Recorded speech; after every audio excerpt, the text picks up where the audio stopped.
সংসদের বাদল অধিবেশনের জন্য দিনক্ষণ ঘোষণা করে দিল কেন্দ্রীয় সরকার।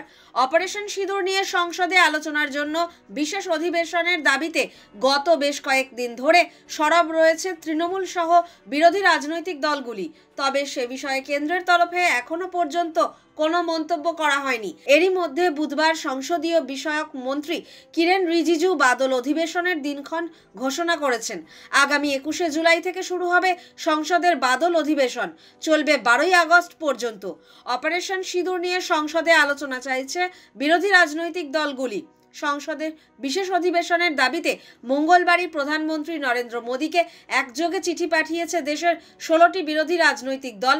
তালিকায় রয়েছে Congress, Trinamool, CPM, RJD, Samajwadi party সহ অন্যেরা।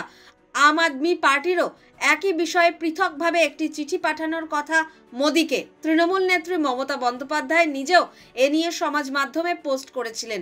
বহুদলীয় প্রতিনিধি দল দেশে ফেরার পরে যাতে সংসদের বিশেষ অধিবেশন ডাকা হয় তা নিয়ে কেন্দ্রের কাছে আর্জি জানান তিনি।